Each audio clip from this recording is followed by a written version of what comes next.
Good evening, viewers. Good evening, everywhere. Please, before maybe we can go any further, I would just want to ask you to, if you're not speaking, mute yourself, everyone, please, so that we don't have echo. We have a lot of echo. I don't know where it is coming from. Just make sure that everyone mutes themselves. Yeah. Good evening once more.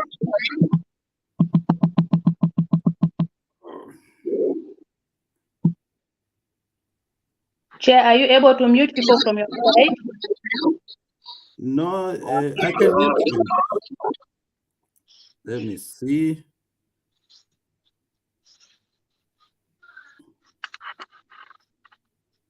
Okay, is that better now? Yes. All right, okay. I think we are okay now. Good evening, fellow Zambians. Good evening, everyone. My name is Isaac Mlongo. I am the UPND Europe chairperson, Europe chapter chairperson.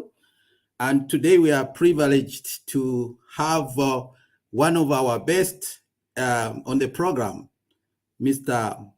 SIMUUWE, who happens to be UPND consultant and governance. So it will be a very exciting moment, and I hope you like it. Please invite others, let them come on board. Let's have a wonderful time. We want to talk about our country, the progress we are making, the good things that are happening. You know, you have to reflect and look back what was happening just about 2 years ago, and you see where we are now. Just the freedom itself, the way people are now freely, even those who are tormenting others, they are moving around. So today we are privileged to have this great son of the nation who is going to speak to us on various aspects. Mr. SIMUUWE, you are welcome, sir. Thank you very much, Isaac, and good evening to all those that are following the link. Good evening. Yeah, so you're welcome, sir, to the program. And yeah, please, maybe just begin briefly. Tell us who you are so that people, they can know you exactly. Who is Mr. SIMUUWE? Who is Max SIMUUWE? Thank you very much. Max SIMUUWE is a simple villager, a Zambian, and born in Chingola, the copper belt of Zambia. And Max SIMUUWE, having gone to the University of Zambia, worked at Evelyn Horn College, lectured there, went back to UNZA for his master's, moved to the university, Cavendish University, the UTM University, provided various consultant services in the areas of research. And afterwards, of course, media personnel who has been in the media for more than 10 years and produced quite a number of successful media personnel. And I'm proud of many of them. Many of us are familiar with many names that have made it in the media in Zambia. If we're talking about Mary Mukisa of ZNBC, Marian Chigwedere, Nicholas Piri. You could be talking about other clergy, Reverend Masupa, many Zanis workers who are at directorate level,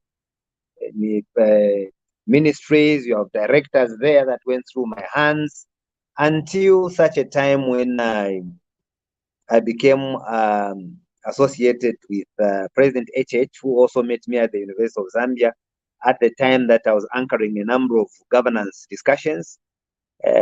During the same period that President Michael Sata met me.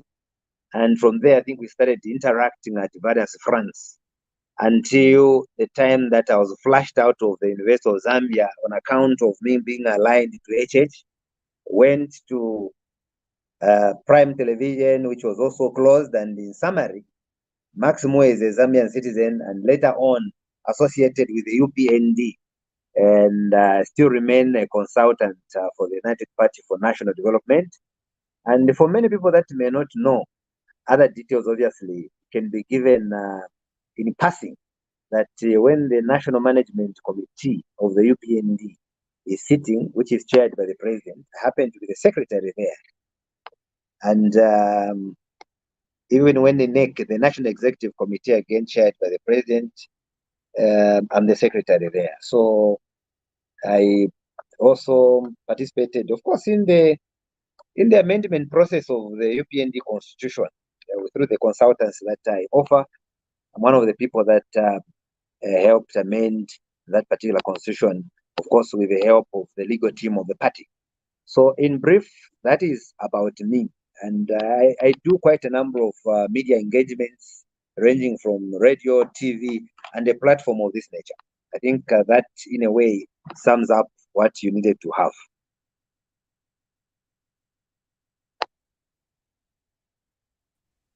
You are muted, Chair. Yeah, yeah. Okay, all right. Sorry, I was muted. I was saying that that is a very rich series that yeah, those who are listening to us, they can learn from. We are really grateful to have you here. So, Mr. SIMUUWE, tonight we really privileged to have you. We are going to tackle a lot of number of issues where you want us to help us because you are inside the party and you are inside the government.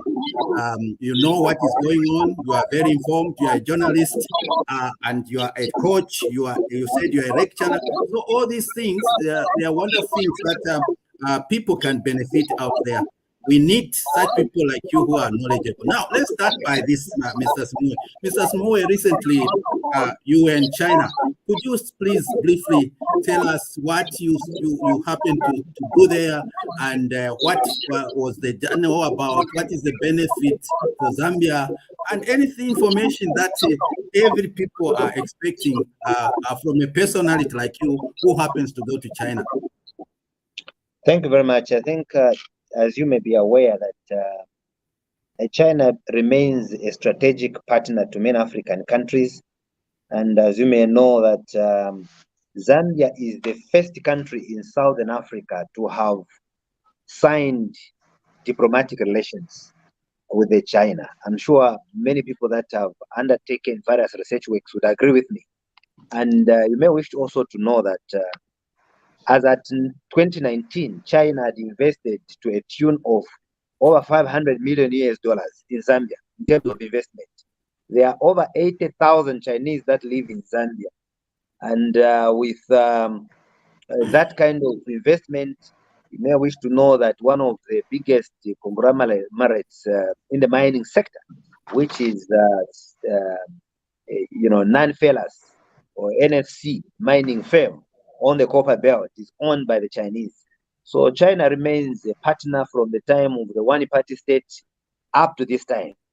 And must also emphasize that many of the things that we consume in Zambia, starting from goods and services, find their way from China, especially when you're talking about the textile industry, including electronic devices.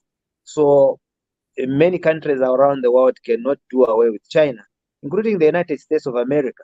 There are many areas of common interest that they actually interact with the Chinese government.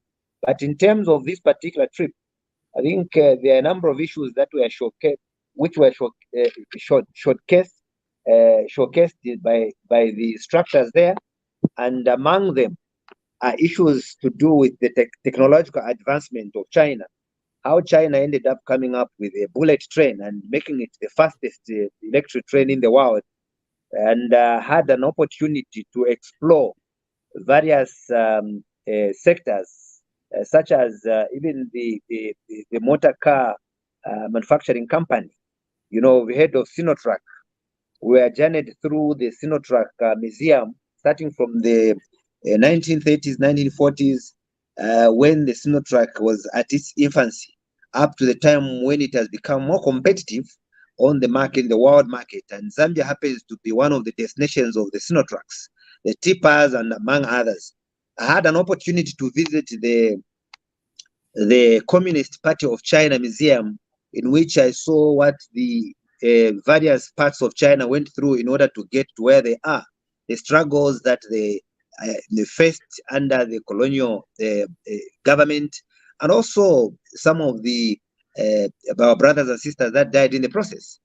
We also had an opportunity to learn more about one of the greatest women in the world, Songqing Li, who happens to be a role model there, especially that she was associated with a number of projects, among them opening training institutions for women and children. I had an opportunity to also visit a number of areas, the highly pronounced Tai Mountain in Taiwan. I also visited the Qingdao, one of the areas that has the only automated port, I think, in the world from the record that we got. An automated port where ships or vessels could dock. Everything was happening as in a moment. And so that's one area which was partly colonized by the German. And also we visited, apart from Taiwan, Qingdao, visited, of course, Beijing. I had an opportunity also to interact with the International Department of the CPC, Director General, who is currently visiting this country, and we hope that a number of things shall be cultivated. But then the other point that I need to bring out borders on perhaps the role that we need to appreciate from China, especially that we have a long history in the area of communication and transport with that particular country, which include the construction of the Tazara railway line, or Tanzania-Zambia railway line, also Tazama, the pipeline, among other things that we can attribute to China. And then also a realization that during the process of construction this rail line, quite a number of Chinese lost their lives. And that is what gave rise to the establishment of the Tazara Memorial Cemetery, which is located in Lusaka along Great East Road. So there was quite a lot that I learned from the experience of China, how the CPC also came into being, or the Communist Party of China came into being. And so I can only say that there are tremendous contributions that have been made by China on Africa. For example, as at 2022, and about 17 countries had their debt cancelled by China, which involved about 23 interest-free loans. That is something that obviously many people have not come across with. So I believe that China remains a strategic partner to our country, especially that Zambia owes China, among other things, about a sum of 6 billion, which I believe with the government in place, with men and women, and the team that President HH has galvanized, which team is on top of things, we shall succeed in ensuring that we resolve the 6 billion China loan. I'm aware that Zambia in 2020 happened to have been the first country to default during the COVID-19. And obviously that does not put Zambia on a good position, especially when it comes to contracting loans. So you can see that there are a lot of things that we can attribute to China. But above all, the experiences that I got transcends my expectations. And I hope for the best, and invite many of you to try to explore what China is offering, especially in the area of technology, and how hardworking the people of China are. You would think they are racing against somebody when they basically race against themselves. Thank you. Wow, wow, wow. Thank you so much for that insight. I'm really, really grateful to hear the kind of adventure you had, and it is very possible. Maybe just for the sake of interest, are we seeing our president very soon also visiting China? Yes. Well, I'm not government spokesperson. I think it's very important for me to mention that the president was succinct during the address, which involved the US Vice President, when he mentioned that when he's seen with the US Vice President during that press conference, he was not plotting against anybody.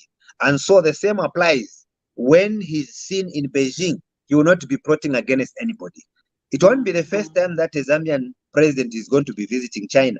In the first place, it is because also partly the manner in which the perception has been created by those that ride on propaganda that Zambia is pro-West and that President HH's agenda is to completely do away with other countries that Zambia has enjoyed cordial relations with. There has never been any official position to justify such a proposition. We can only state that it still remains a perception creating out of malice. But what is of importance is for me to state that there is nothing that scares the Zambian leader to go to China, because we have never been against China. And China has been for Zambia, and Zambia has been for China, just like Zambia has been for the West, and the West has been for Zambia. You may wish to know that similarly, if you look at the West, they are spending more than $250 million on the procurement of medicine on an annual basis on this country. So that is not little money. And so it goes without saying that Zambia believes in integrated approach to development with other countries in areas of common interest, while Zambia also retains its sovereignty to come up with its own policies. It's also important to mention that because of globalization, no country can survive on its own, not even the United States of America. There are these interdependencies that exist among countries, and these interdependencies shall not be construed as a partnership of a horse and a rider, but as a partnership that triggers mutual benefits. I think that is the posture that government has taken. Unlike the propagandist's proposition, which of course proposes that Zambia is bending towards the West and disregarding any other country that it has enjoyed mutual relations with. And I think that is very important. So sooner or later, you'll see the president there. For the record, government, of course, has engaged a number of government officials who have also traveled to China on different projects that relate to national development, nothing else. And so it is not strange that President HH will one day go to China. And then I don't know where people are getting it from. People who believe that HH has not been engaging China, because they believe that the only time that a president engages another country is when they fly to that country, which is a misdirection. I wish to mention that if you recall, sometime last year, the president even announced to the country, so it's not a secret, that he had a telephone conversation with Xi Jinping on a number of issues, among them how we can deal with the issues of debt. And for your record again, the US itself, when the US Vice President was asked the question at State House during her visit on how they intend to help Zambia come out of this particular debt situation, especially where debt restructuring is concerned, it is the hope of the United States of America that China is going to take a posture of helping this country come out of the mess that it is in. In other words, not even the West believes China is not a strategic partner in resolving the debt crisis that Zambia has. They have a strong belief that China plays a very strategic position in helping Zambia resolve its debt situation, especially when it comes to restructuring the debt. As I indicated earlier, that China has engaged in a number of relations in which they restructured debt. In some cases, they cancelled the loans. And so Zambia is not the first country to owe China. There are many others who have negotiated based on various fronts and they have succeeded. And with the team that President HH has galvanized of men and women who understand exactly what they are doing, I have no doubt that they are going to succeed in turning around the economy of this country. Thank you. Wow, wow, wow. That's very exciting. Thank you so much, Mr. SIMUUWE, for coming out like that. Let's bless our country that we shall remain the friends of other countries in this world, because you can never walk alone in this world. We need each other. We need to partner. You know, I heard people saying that, oh, we should not sell maize to neighboring countries. We should not give help to others. Now, what if the situation was vice versa? How would it look like? No. I think it's not correct. We have to come out always as same people. Okay, let's come back from the international policy. Let's come back right up at home. A lot of good things are happening. So I will start by, before others come in, start to ask a question or two. I just want to ask about the CDF. CDF. How is CDF performing in the country? How is the acceptance? How are people faring? Are cooperatives being made? Are people benefiting? What can we say about this wonderful idea that our president has put in place? Yeah, thank you very much for that question, Isaac. And I think let me start by giving a short background by indicating that when you're looking at CDF, it's important for you to understand that the Constituency Development Fund allocation was found at 1.6 billion in 2021. And part of the message before UPND formed government was that we need to decentralize public expenditure so that we have direct benefit for our citizens. It sounded like, just a tantrum or some form of lip service. But when the UPND took over, we found that 1.6 billion was hardly disbursed even in some constituencies, especially those that seem to have been controlled by the opposition then, which was the UPND. But here is one interesting thing that I think is important for us to understand. The moment it came to 25 million, many people believed this wasn't going to work. It was a hoax. And the moment we saw many youths benefiting in various forms in the area of CDF, then people realized it was serious business. First of all, the first people or persons to even appreciate CDF were coming from the opposition. I'll give you an example of Sunday Chanda, this time around Munia Zulu, among others, who believe this is a game changer. And knowing that out of these 25 million, 60%, that was last year, of this particular 25 million is for capital projects, 10% for youth empowerment, another 10% for women empowerment. What remains there, you also have skills training, scholarships, among others. And I can gladly indicate to you that so far, records indicate that we have made tremendous progress in the area of disbursing this CDF to such an extent that we would be talking about a different story in a few years to come. I wish to mention that as at last year, we managed in the country to train over 1,500 youths at 23 resource centers in skills training. Why are we focusing on skills training? Because part of the strategy in the execution of CDF is that when there is a capital project in a particular constituency, when you start looking for human resource, you must get youths and women who are coming from the same constituency. Never should you think of getting human resource from other parts of the country unless such a skill is not available. But even when it's not available, the locals or the local people must partner with the company that has the necessary skill. That is part of the strategy. But then realizing that we may not have the skills that we are looking for in order for certain projects to be undertaken.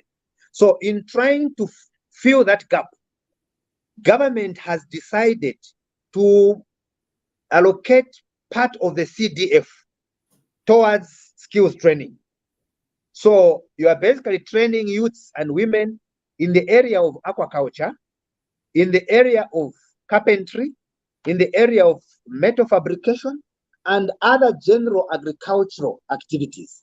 The idea is when time comes for execution and we are looking for this skill, it must be found.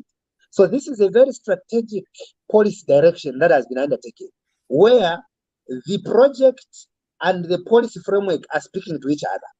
The next point is that you should also know that 57 cooperatives were provided with funds and equipment to benefit over 1,500 youth. In other words, we were not training these youths and throw them to the streets. Immediately they were trained. Some of them were given empowerment where that particular youth empowerment was made available. Remember, I mentioned that 10% of this particular 25 million as at last year was to be allocated to youth empowerment, 10% to women empowerment. You have been following the Zambian media in many areas where so many people have benefited. In addition to that, I wish to mention that in addition to the CDF, the government signed an agreement to provide over 25,000 youths with skills development services in partnership with the International Coalition of Fellowships. So, as I speak to you, 460 graduates were provided with startup kits to enable them to venture into income generating activities. That is something that is being done. And figures don't lie. Very, very important. If you recall, just in Livingstone alone, I'll give you an example. 4 million was released and paid to resource centers by government to allow youths to have this particular skills training. And of course, the execution has not gone without challenges. Some of the challenges arise from the people that have to be trained. Where we have faced resistance, some youths don't want education at all. They don't even want to hear about it. All they want is empowerment. Fine. Government realizing that many youths have been disadvantaged by a way of putting a threshold in terms of qualification, that many tertiary institutions would want a minimum of a grade 12 certificate for them to admit someone for a training. Government used a shortcut in order for us to have a holistic approach by ensuring that resource centers are providing skills training, even for those that do not have a grade 12 certificate. So this is the group of youth that I'm referring to under CDF.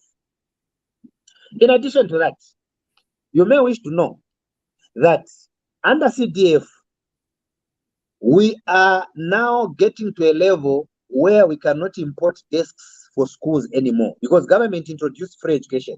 So there is an influx of pupils in class where some of them, as evidenced from the opposition who are criticizing government that why would you provide free education before you provide the space for pupils to learn from? Now, the influx of pupils, which has culminated into some of them sitting on the floor, goes to demonstrate that there were many pupils that stayed home without doing anything because their parents had no capacity to take them to school. That's what it means. Now that it is open for all, they can now go and attend school, filling the classrooms to the extent of sitting on the floor. But because a journey of 1,000 miles starts with one step, government realized we are scoring something. Out of the CDF, government has embarked on ensuring that we use local timber to make desks for these pupils that have filled the classrooms. Using local labor, remember there was some training of skills training in metal fabrication and carpentry, meaning this particular CDF is a serious game changer. It is not only providing education, it is providing survival skills, it is providing employment, it is also developing infrastructure. Now, citizens can decide what priority areas they have to develop at constituency level without the central government imposing on citizens what projects should be put there. Now, citizens can choose through their ward development committees composed of people who come from within the constituency, decide which capital project should be priority. Is it a clinic? Is it a police post? Is it a bridge? It is no longer government deciding that. Citizens are being given the money to decide to do that. Of course, this particular CDF has not gone without certain rigidities due to the legal framework that we have, which legal framework 3 months ago was announced is undergoing amendments, so that all the rigidities that made it difficult for certain councils and constituencies to access the money in a short period are taken away, so that people can plan and spend money at the local level. That's what it means. Now, you can see that there is a lot that we can talk about in the area of CDF. It is because it is cross-cutting. It can help the health sector by putting up a health post. It can help the Zambia police by putting up a police post. It can help the education sector by putting up community schools, even the community centers, the resource centers, and many other projects. So it's a game changer. That is on CDF. Thank you. Wow, wow. Thank you so much. I tell you, I wish you could just continue and continue telling us that, because, you know, there are other things. It's not only CDF that is taking place. There is citizenship empowerment as well, which is happening. Yes. There is a small media enterprise, which is also being supported by the government. A lot of ideas have been put together to make sure that the Zambian people benefit. So thank you so much. I don't want to be the only one talking. I will let some other people who are on the forum, maybe someone has a question for Mr. SIMUUWE, please. Madam Nancy, or Honorable. Good evening, Mr. SIMUUWE, once again. This is Nancy Hamunzaba. I'm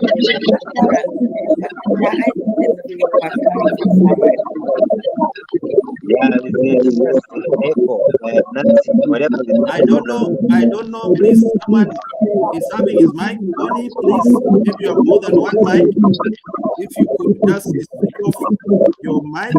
I don't know where the noise is coming from. I suspect it's coming from your because maybe others may consider getting their mics.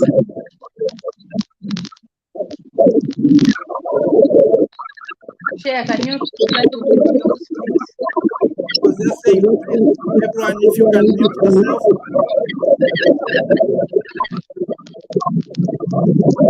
Yeah, mute your mic as well. Just mute No, can Nancy try to mute the mic? Yeah, so that noise is coming from Nancy. Perhaps if she's using a phone, she may consider lifting it so that it's not distant. Okay. So, Bananza, as we are doing that, Honorable Maklala, please, if you can just come in. Hi, good evening, Max Moe. Good evening, Honorable. How are you? I'm okay. How are you? It's good to meet you on this blog. Pleasure.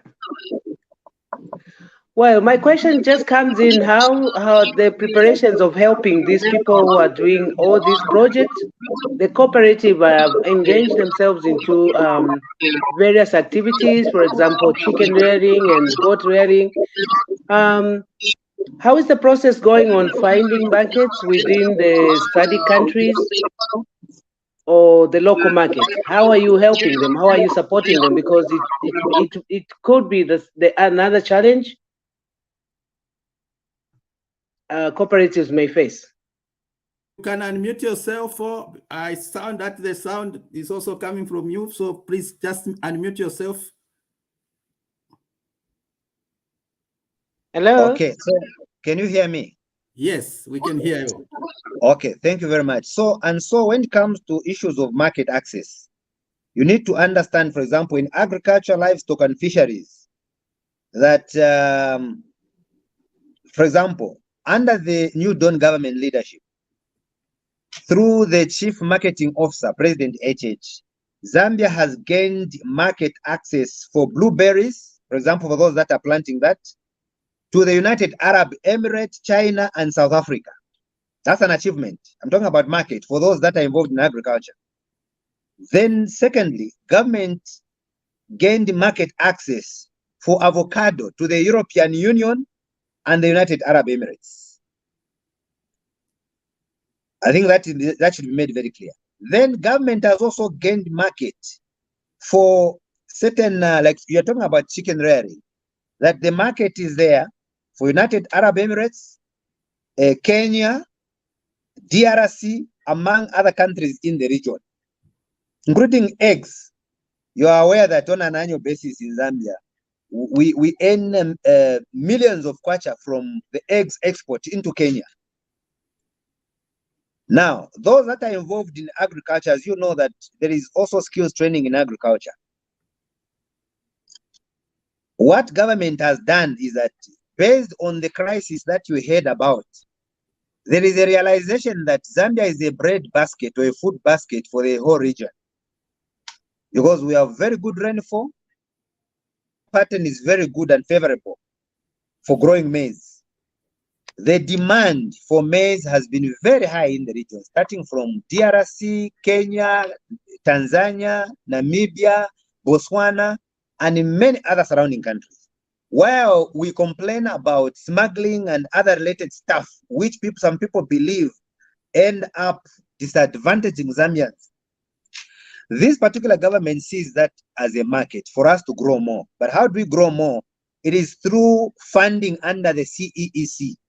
There are some farmers that have land, and using land, they have been able to acquire sponsorship or funding from the CEEC so that they expand their farming blocks. And the government also, this is one thing that you need to take note of, released 1 million kwacha to do the auditing of the farm blocks that we have, so that government can also get into the business of farming, because the market is big, as evidence from the crisis that we had between February and the month end of March. So the market is there. We cannot struggle with the market. The evidence is there. Thank you so much. Yeah. I think it's really, we appreciate and thank the government of the day, the UPND government. It seems the RUP is now complete. The cooperatives or all those engaged in farming and other activities can be assured of selling their products, and that's where I find the RUP is complete now. Thank you, Mike. Thank you. So the other point as you go is that as an incentive, government removed the export duty on maize to encourage these farmers that may want to export, because previously for farmers to export, it was a serious crime. I'm sure you remember how matters were done.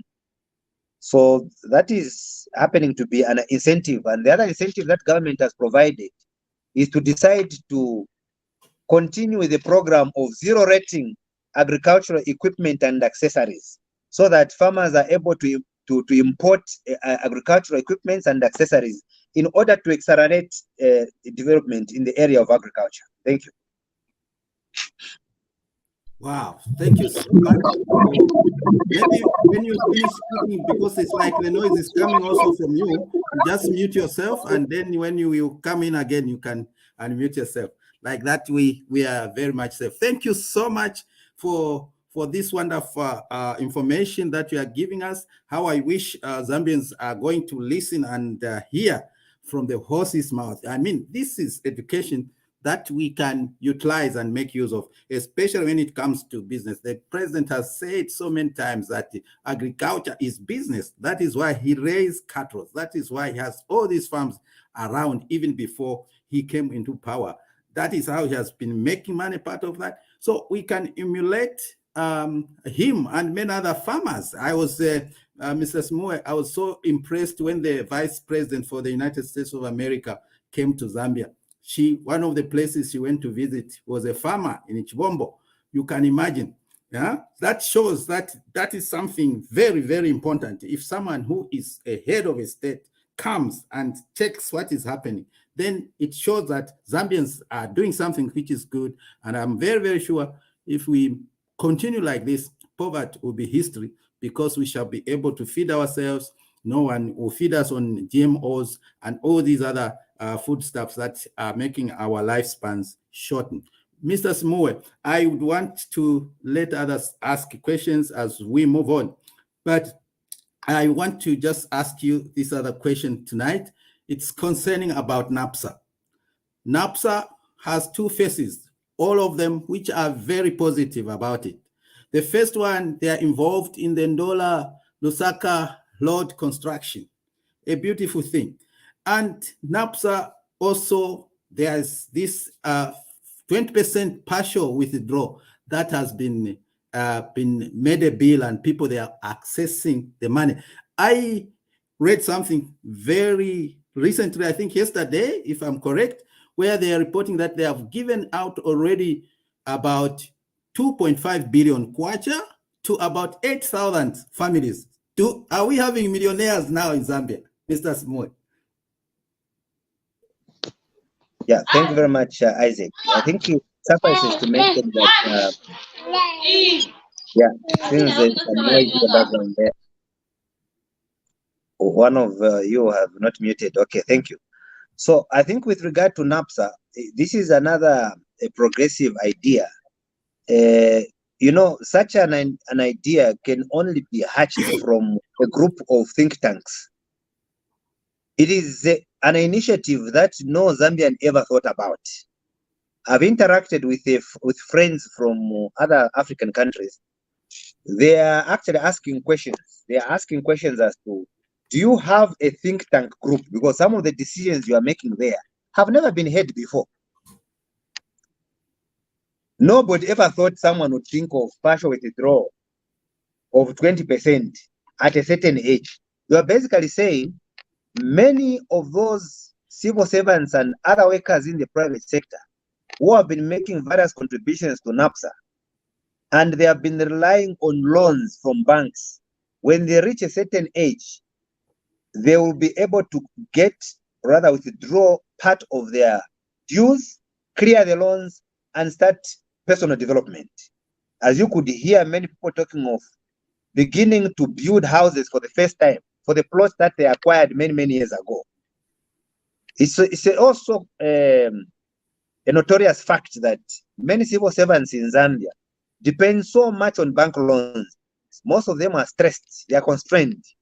And with such an initiative, when certain individuals are growing up, they don't need too much financial stress. If used properly, personal development will be achieved among many families in this country. I have not met a civil servant who is complaining against NAPSA. This is exactly what citizens expected. You can see that government is coming up with policies that are pro-poor and policies that are genuine, policies that can easily be executed. For many years, NAPSA has undertaken various projects, among them the construction of houses, which houses in some cases NAPSA struggled to sell. You've heard of NAPSA complexes. In some cases, certain households would remain for 10 years, nobody's buying it. To demonstrate NAPSA has had money through various contributions from employees, which money NAPSA didn't know where to take. And in some cases, they meant well to come up with certain projects, but projects never yielded results as expected. But with this particular one, first of all, Section 5, from Section 5 to 7 of the NAPSA Act, NAPSA is allowed to subcontract or engage any private entity or consultant their businesses. So, a dual carriageway is one case in point. In other words, NAPSA has been on firm ground at law. That's why nobody has challenged the decision of NAPSA to lend money to a potential borrower who would pay back that money when it's due. The interesting thing about this Ndola Lusaka dual carriageway is that it is, of course, a 25-year concession, but government will not spend a single coin on the maintenance of this particular road.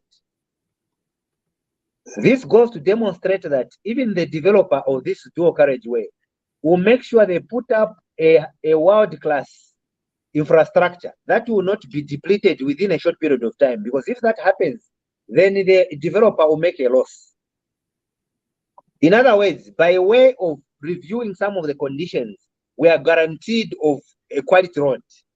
In addition to that, this developer is not collecting this money alone for a period of 22 years.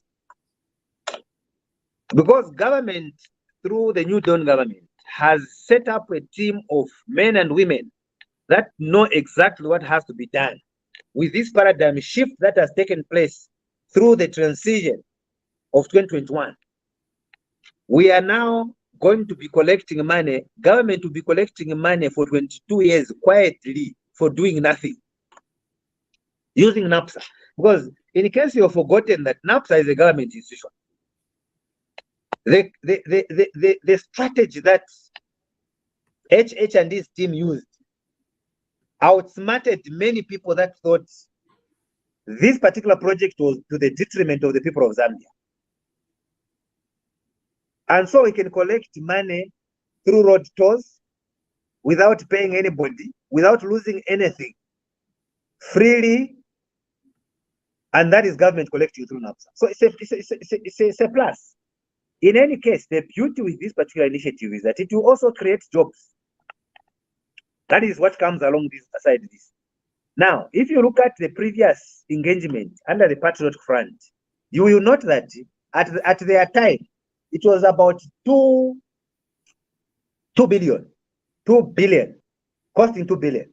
Now, they brought it somewhere around 1.7, 1 point something billion.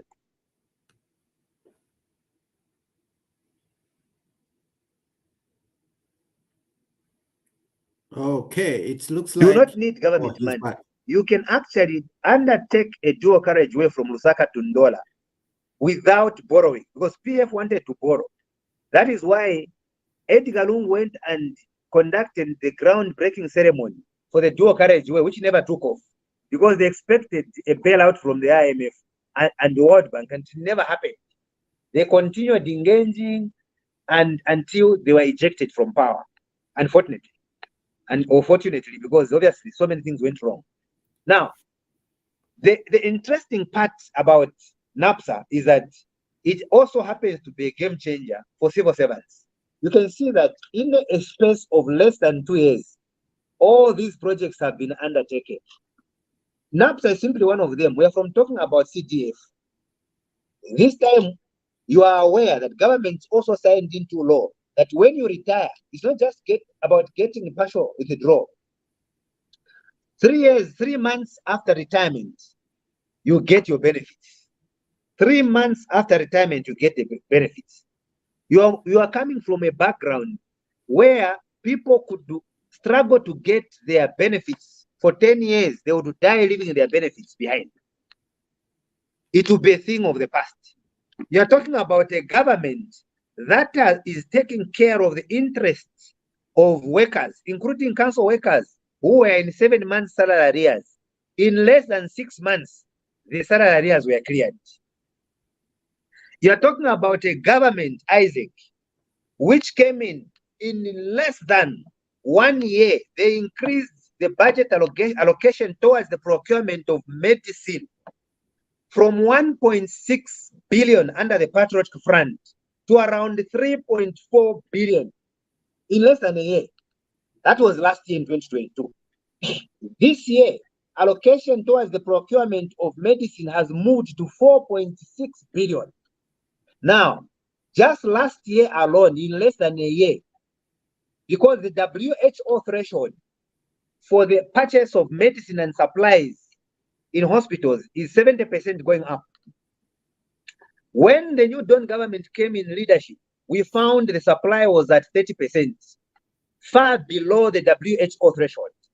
In less than a year, the New Dawn government moved it from 30% to 53% in less than a year. Meaning, if it moved by such a margin, when the allocation was 3.4 billion, it means with the allocation of 4.6 billion, Zambia's health sector is headed somewhere. You are talking about a government, a government that found wage freeze and employment freeze, in case you've forgotten. So all of a sudden, employing in one sector over 30,000 teachers. Other countries in Africa can only copy. I'll give you an example of President Ruto of Kenya. The moment he took over leadership after HH, the first thing he did was to announce the recruitment of 30,000 teachers and increase in the allocation of CTF. So Zambia now has become a torchbearer, and it is the center of discussion in Africa, where now coming from behind, countries around the region are saying, look at what is happening in Zambia. I'm sure you are aware it is under the New Dawn government where we had Kwacha, almost the first best performing currency in Africa and beyond. You're talking about a government in less than a year, which managed to push inflation from double digit to single digit inflation. You are talking about a government that has attracted new mining investments of over 1.5 billion for the expansion of Kansanshi project and development. Remember, the mining sector was threatened, especially after the liquidation of KCM. The message to the people of Zambia during the campaigns were that when we take over leadership, part of what we are going to do will be to reopen Inden. Inden was closed indefinitely. Over 1,500 workers were sent back home unpaid.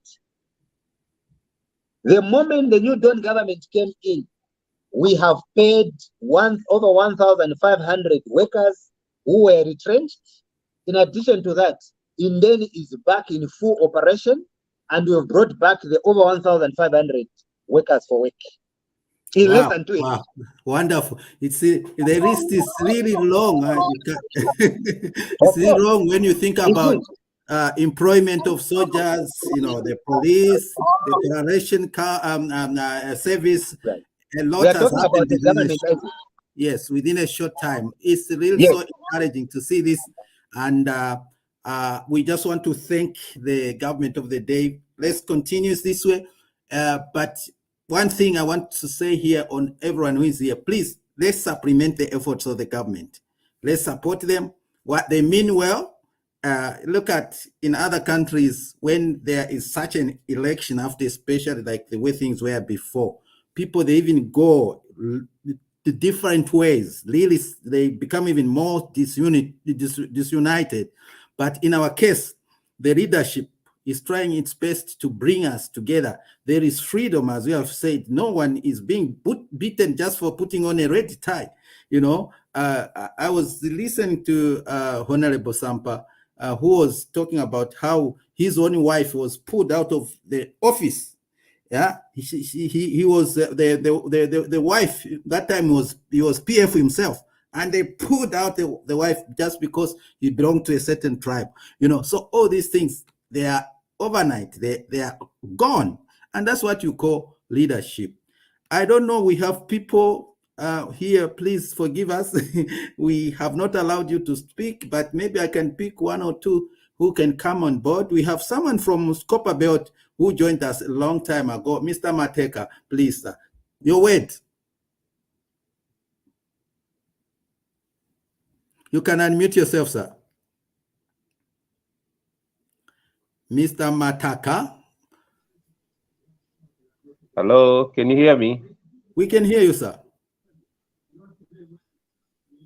Okay, yes. So thanks a lot, Mark, for the information that you've shared with us. Mine, I think I'll take you away from the comments on the performance of the local economy. I was reading today's paper. That's the News Diggers, and there's an article in wherein the vice president for the PF is saying that there's no benefit. Actually, it reads, we won't benefit anything from HH's UK trip, says Luvinda. So to quote verbatim, it says, PF Vice President Given Luvinda says, President Hakainde Hichilema's trip to the United Kingdom for King Charles III coronation is of no effect to Zambia except for the huge cost that will be incurred. I would like you to just speak to what you think are the benefits. I know that there are a lot of benefits to these things, to international trips, because of international engagements with leading corporates, investment houses, and stuff like that. Are you able to just shed a bit more light on what the benefits are in the trip that the president has taken to the UK? Thank you.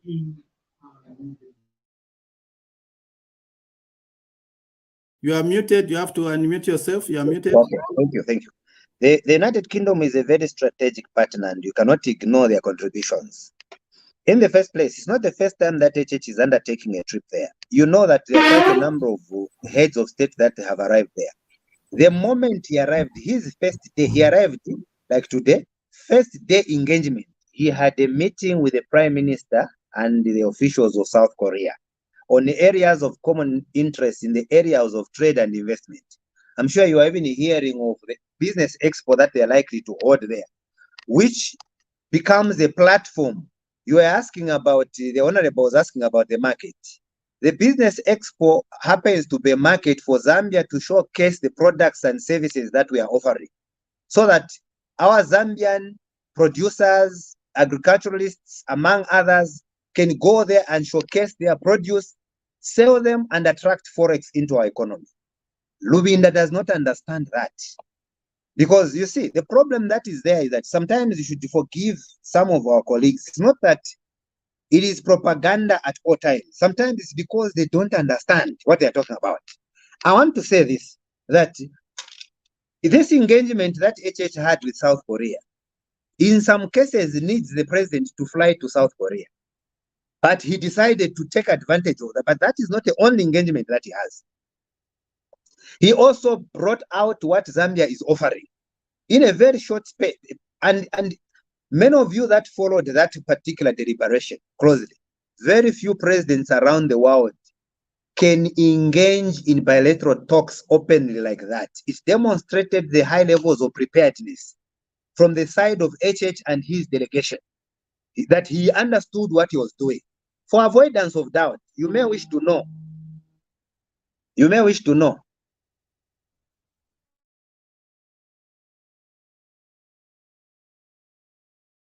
So you can go ahead, or have we lost him? It looks like. Sorry about that. Okay. Sorry I think about it's that a network. Can you hear me? Hello, can you hear me? Yes, we hear can. you. We can hear you. Go ahead. You can hear me loud and clear? Yes, very clear, very authentic. Yeah, okay, let me just see if I can. We can hear you. Go ahead. We can hear you. My voice went low when I had some interruption. Okay, I'll continue. Now, for avoidance of doubt, Mataka, you may wish to know that just the one ministry alone, we are a beneficiary of $1 billion US for Green Compact with the United Kingdom to just open pathways. Okay, we actually signed the Green Compact with the United Kingdom to open pathways to release $1 billion US in funding in the coming years. So this is a process that was undertaken sometime last year. It's an achievement. But the question is, do people like Lubinda know? I don't think so. I don't think you understand. It is such engagements, for a record, in less than a year, which man we made HH realized from his travels 3.8 billion in investment in 1 year. You can line all the trips that HH has had benefit. Go to the Angolan trip. He signed an agreement to undertake an oil pipeline from Angola to Zambia. He went to Mozambique. He signed another pipeline. Pipelines like the Tazama pipeline we have started that way, through signing, agreeing on particular terms. He went to United Arab Emirates, Abu Dhabi. He came back with an investment of 2,000 megawatts of electricity. He went to the United States of America. Then, before he went to the U.S. African Leadership Summit, and managed to garner funding for the COVID-19. A lot of money for that particular.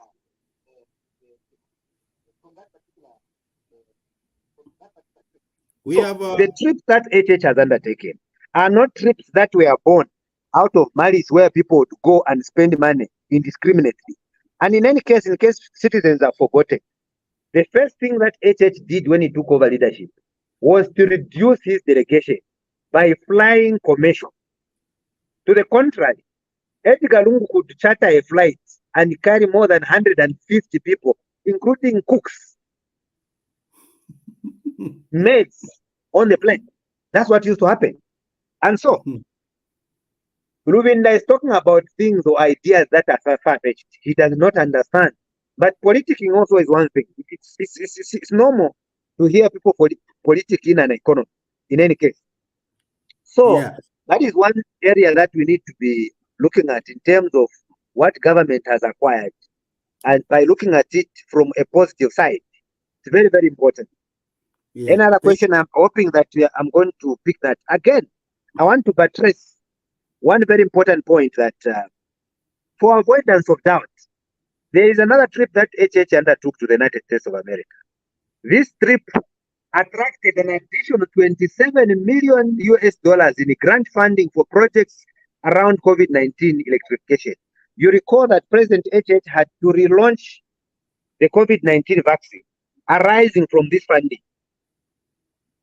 Now, because fundamentals are correct in the manner in which money is being used prudently, with a meager or lean delegation to any country that is going to, the international financiers agree with the manner in which he's doing things. It is for this reason that we received over 300 million in additional resources from the World Bank. Things that PF failed to secure in more than 10 years. We also managed to, as a result of such international initiatives and engagements, in just less than a year, we managed to secure a credit line of course, Eurobond, of 15 million Eurobond between Zanazo and the European Investment Bank for access to finance for farmers and agri-food businesses. That is a positive arising from these international engagements. So there is a huge difference between the way HH would travel, because what we are realizing out of these trips cannot even come anywhere closer to what we are realizing. I mean, anywhere closer to what has been spent. So there is more to be, to benefit Zambia than what has been spent on travel. The next point that I want to bring out, very, very important as well, and very critical, is that as a result of such initiatives, HH traveled to DRC. I'm demonstrating all these countries so that you know what came out of this. The moment he came out of DRC, Zambia and DRC had agreed on an electric car battery plant. Again, he went back to USA. He was coming back, assuring citizens that he is going to ensure we have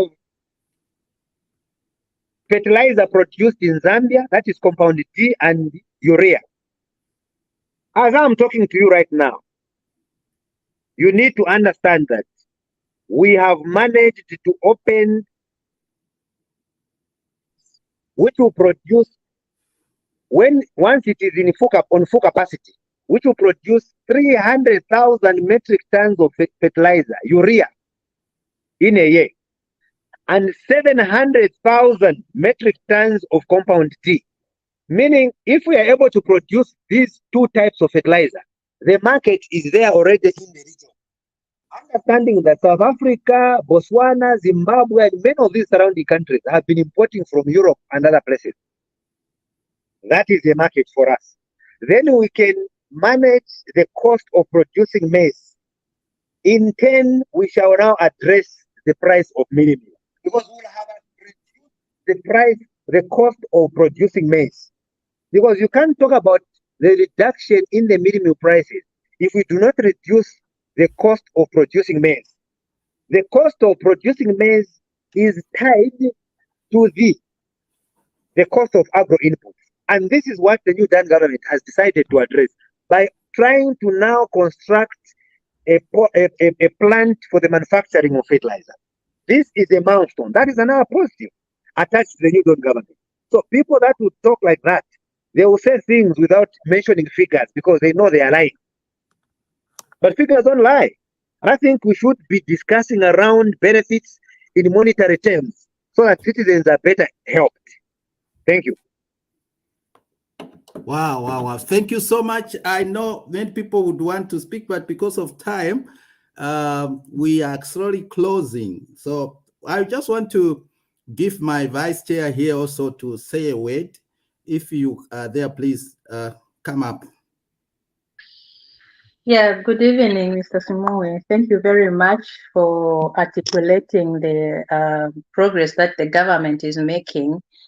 I'm very excited that you brought all these things out, because I think that most of the people are really starved with this kind of information, or they don't know, or they don't understand. Maybe just to make a follow-up question, maybe you can just enlighten them or talk a little bit about how we are decentralizing the way that you have articulated, that some people on the ground do not understand all these benefits. They don't get this information, propaganda. Oh my God.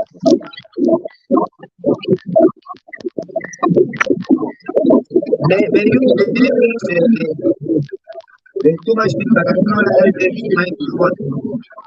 I really have nothing else that is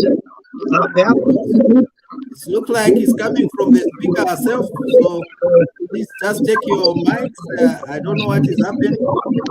If you can just mute yourself for the time being. I have no other gadget around me. It's just me. Yeah, when you mute On the vice your mic on the screen, there is one with it's not showing a face, but it's also like it's talking. That's what I'm observing here. Yeah, I didn't get the question. Maybe Isaac. Isaac, I think someone must turn off their mic. We can't even see that person who is giving us that problem. Yeah, that she's he or she is on the first block. Then you come, Isaac, and then Are you able to? maybe just mute everyone as a co-host, right? If possible, and just leave the one talking. Okay.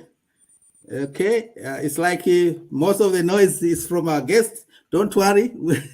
We will make sure that you just unmute yourself when you are to speak. Sure. So Nancy, please, if you can try again, then we shall allow Mark to unmute himself. All right. So I was thanking Mr. SIMUUWE for articulating the development projects and progress that the government is making, you know.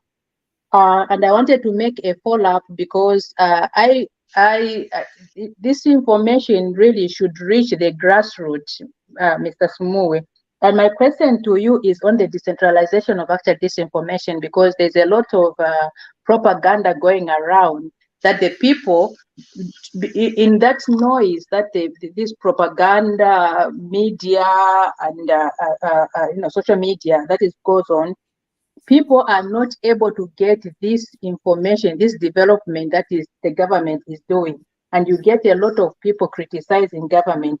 So my question is, how is the information being decentralized from the UPND so that the people can be able to get the right information and development that the government is doing on the ground, especially the grassroots? Thank you.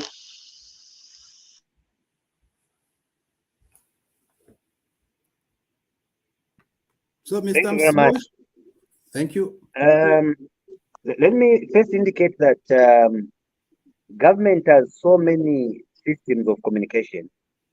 One of it is the Ministry of Information and Media. You also have various ministries that have public relations managers. For example, if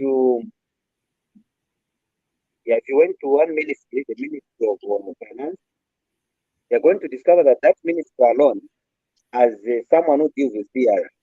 Apart from that, we have also State House itself, and the ministers or individual ministries can also disseminate information on some of the projects that are being undertaken. And I think one thing that you need to understand, which many people have ignored, is the fact that due to media freedom, you have the media in Zambia covering about 85% opposition, which never used to be the case. At that time, if a media house covered or featured the opposition, 2-3 of them in a week, they will receive a letter from the IPA warning them of misconduct. Not anymore. We have. Okay, Mr. SIMUUWE, it's like he was. We can no longer talk about issues relating to gagging the media. The media is free to feature those they feel they have to feature. That is the reason why, before the US Vice President arrived, media houses went with propaganda for 1 month, just talking about homosexuality. The moment they realized that they are busy and that the homosexuality they are talking about could not materialize in this field, they came up with another question. The other is they are playing to the current. They were able to respond to the PF machination. Because PF, remember, lost power because of propaganda. Propaganda simply means lies, and lies have short legs. Just to demonstrate to you how inept their communication system is. When they tell a lie, it doesn't survive for 2 hours. It's already dead. That is the danger of propaganda. They can't sustain it. And when you are cheating like that, people lose confidence in you. With all the propaganda machinery they have, the UPND media team managed to dislodge them and to destroy their propaganda. Perhaps the question would be, what has happened, for example, to the UPND team? After so many years of suffering, where the Patriotic Front caged President HH, the media team you have managed to get information under very difficult circumstances. They were able to get information from the prison to feed you people to know what was happening to HH at every point. They were able to get information even when HH was moved by an inch. You were able to know that they attempted to sneak away HH. When he was moved to whichever place secretly, the same media team you have was already to get that information. Now that they are in the government, the question you need to ask yourself is, what has gone wrong? Have they lost their skill? With the entire PF propaganda and the money they pushed in, where they bought off almost all media houses, those media houses that were seen to be professional and featuring the opposition were closed. Meaning the Patriotic Front still have control of many media houses today. Because what was happening is that they would put many journalists on salaries, on allowances. And then, with all that machinery propaganda and the money they threw to the media, your media team managed to make President HH visible to all the 18 million Zambians, and the PF lost the election. If that is the media team that did that and made HH visible to the whole country, made you understand at every point how the voting was done, the same media team published for you the elections as the election results as they were being published. And they were able to feed you direct information from Murungushi in real time. Even when they took away internet, the media team still found a way of disseminating information. Where has that skill gone? You need to understand that there are internal issues that we may not discuss here. After forming government, you are dealing with people that have families. You are dealing with people that lost jobs. You are dealing with people that, were fired and later on became part of the media team. And some of them have been asking questions. Now that we formed the government, it's 2 years down the line. What is there for us? Families are asking. We sacrificed during the road raid in Western Province, where HH was arrested for treason. It is us who had the evidence to go and defend him. What is there for us? Now, the details are internal matters that can be discussed. And the party leadership is trying to manage the situation to see how the media team can be taken care of. Apart from some of the incentives that have so far been introduced. So many of the issues are internal issues.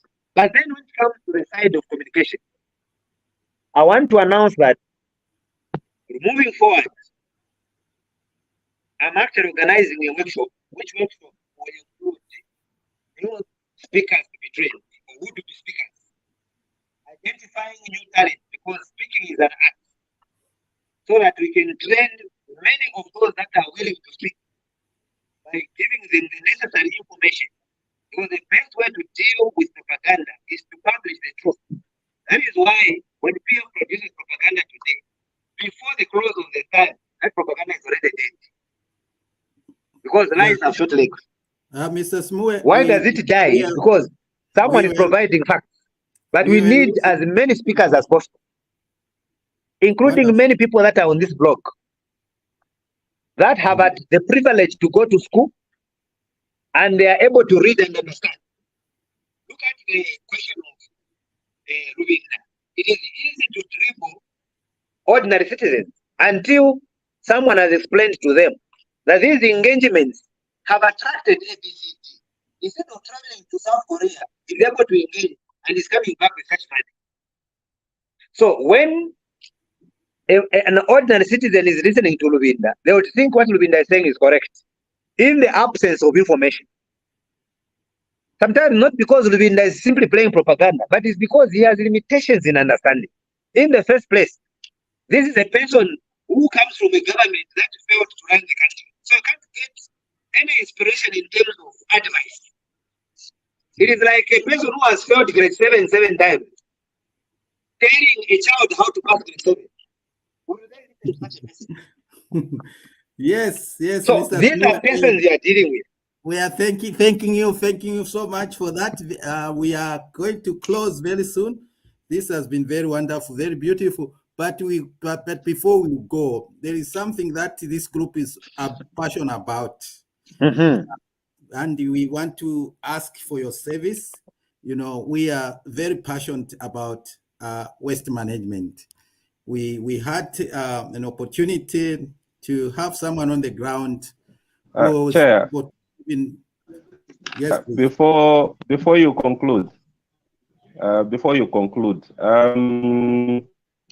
feel that there is some key information that has come out from what Mark was saying. Is it possible that you can cut this clip example where was responding to Mr. Lubinda's comment on President HH visit to the UK, where he talked about the achievements of the president in the first 1 year? Are you able to, like cut clips of say about 5 minutes each, especially where he was speaking about certain things, so that these are clips that need to go on social media to ensure that some of the lies that are being propagated or spread on social media are actually counteracted? So I don't know if this is you're recording this so that you can do the honors and share that information, and then we can also share in Zambia. Yes, we have that capacity. Facebook itself, it has what is called the reels. You can make 1 minute small videos. There are other softwares that we can use where you can say maybe, okay, 5 minutes and the like. So that one will be taken care of. We shall take up the highlights. So the highlight for tonight, as I was saying, it is our passion. As I was saying, we had someone down in Zambia who represented us very well in waste management. Mr. SIMUUWE, you are in Lusaka, and I believe you are seeing what the district commissioner is doing or what she has been doing all this time around. So we would want you to be part of this as an ambassador, to take this to the people so that they understand. I mean, you can articulate yourself very well. You are an educated person. You are coming out well. You are a teacher. We want people who can sell this waste management idea to the people so that they can get involved, know that it is for their own benefit. If there is a clean environment, there is a possibility that people will be healthy. So before you can answer back on that, I just want to give Maria Chivase, who is also part of our team. Madam Maria, just in 2 minutes, your contribution. You have to unmute yourself. Good evening, everybody.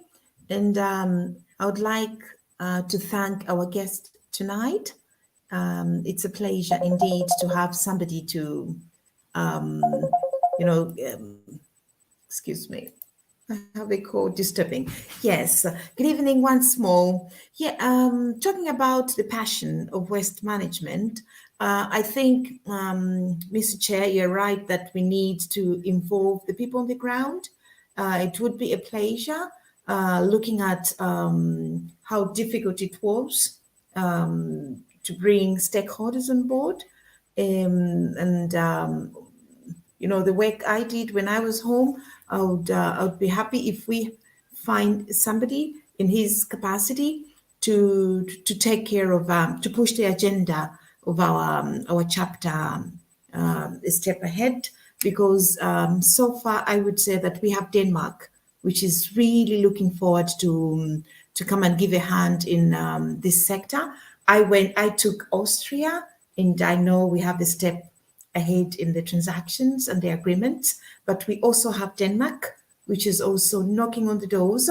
But I think we really need somebody on the ground to push what we have started a step ahead, because this is really going to help our country to manage this big problem of disposing of the waste. Before I finish, I just wanted to add on to how difficult it is really to pump some, you know, I wouldn't want to use the word sense, but the good will in a person, in people who should be leaders in our country. Obviously, I'm talking of who is not able to see how far this government is going in correcting the mess which they inherited. Well, the trips to Europe or the trips to America are really important for our country. I will tell you that, yes, we are here in Europe, all of us, and we have seen how countries, developed countries, Western countries, are eyeing at you know, the possibilities they would have in the American market for business. And why not Zambia if we have to grow? And you know, some comments which were there, like why is our president now just looking at the EU and America? He is actually doing the right thing, because we won't just look at the East. We have had the East without the past regime. The East, if I would say that, looking at China, the Asian countries, so we've had them, and here we are. We need to move on with other areas where the country can tap into. And so telling lies to the people that trips are expensive. Trips have been, the president is spending a lot. It's not true, because if we see 6 people, unlike the 60 or 40 delegation, a delegation of 40 people we had, there's a big difference. Thank you very much for giving me this opportunity. And sorry I was late, so I can't say much. Thank you so much, Eva Maria, for that. That is our project director. And yeah, we appreciate always for your involvement and for your engagement. Please forgive me. I just want to appreciate some people. We have people who are watching us, who are listening from us all the way from Katuba constituency in Zambia. So Mr. Njovu, well, you're welcome, sir. I know maybe we didn't give you a chance to say something. Please come back. This platform is there for us to articulate ourselves in this direction of what we have heard today. We want to promote good. We don't want to dwell on bad things. We want to see that the lives of people are changed, and you can only change lives when you do good. That is the thing. So thank you so much. But Mrs. SIMUUWE, I had posed a question. We want you to be our ambassador in Zambia. I have even to relate to you that some people in diaspora, they have complained. They say that you work alone, isolated. So it is time to come into the team. Your word, sir.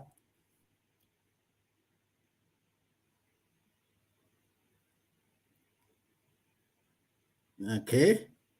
It's like we are not getting him again. So what can I just come in while we're waiting for Mark? I just wanted to add on everything he has said, and say that the UPND and its government, they had a campaign promise. They had among them, on a bullet point, it was about 10 promises. And I can assure you that most of the people in Zambia now, they have their pens on paper. They are ticking off a lot of things. And I can see that a lot of things have been ticked on. They mentioned about job creation, it's done. They mentioned about empowerment to women and youth, it's done. The health sector, it's done. Just today, I heard about the Zima approving the construction of a special hospital in Lusaka West. There's a free education also, which is also ticked. So I think the people of Zambia are willing to give the UPND government and its president and the vice president another year. Hence, people saying beyond 2029 or 2090. Thank you. That's wonderful. Thank you so much, Honorable, to hear that from you. It's so wonderful to hear that. Mr. SIMUUWE, I pose the question to you, and we want to hear your position, your opinion. It's very, very important for us. But before you really close, there were also by-elections. We saw UPND coming out very, very strongly. And I believe this is the trend we are going to see the next coming years. But SG, please forgive us. You make the show next time. I know you've been there from the beginning, and many others, Mutinta and other people have been here. A lot of people, they've been coming and going. Please, next time, we hope that people, they can stay around and listen up to the end so that they get everything from the horse's mouth. Mr. SIMUUWE, your last words, sir, in a few minutes.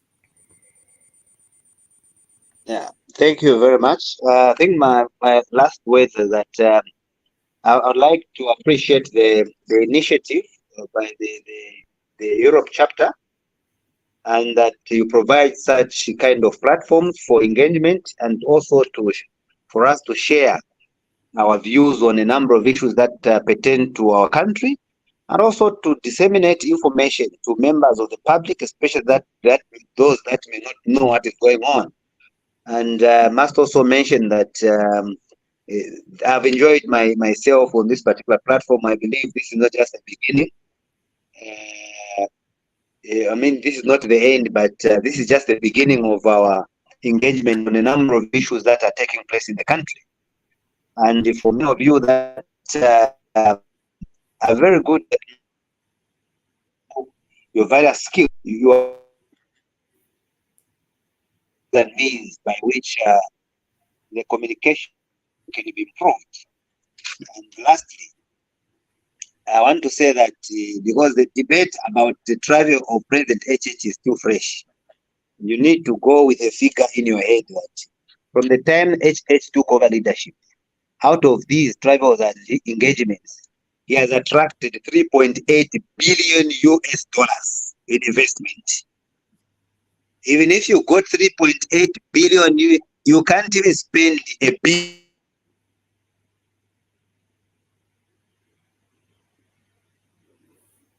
Okay, it's like we have lost him there. That is the best way to summarize it. Okay. Thank you so much. Thank you very much. Thank you so much. It has been very, very wonderful. We will call you back again on this platform. There are issues which are burning people. They want to know more about. Mr. Mlongo, has he agreed to be the ambassador? Because that was also the question. Yes, he definitely he agrees to be the ambassador. you Yeah, be because working the line with was us. skipping, so I didn't hear him. Yeah, that's fine. They want to hear it from the horse's mouth. Yeah, because the question is being asked publicly. So. He has said it already that he's going to come back again. So we thank him so much. Thank you so much for taking time. Really, we want to have you back. We want people to know about the UPND policies, the government policies, and a lot of other things that are in the offing that people would want to know. We really want to work with you. And I just want us also to thank everyone, those who came in through this platform tonight. I think it was a very wonderful time to be together. We shall definitely again make sure that what has been requested for, we are going to make some short. And please, we have our Secretary General here. The numbers are there. Contact her, send her your numbers so that those who wish that we can send them directly this information for publication, they can have it. So thank you so much. Let's say bye-bye to all of us, those who are listening on us on these various platforms. We shall see you again next week with a different topic. This was UPND European Chapter live broadcast. Thank you so much, and bye-bye. Bye. Thank you.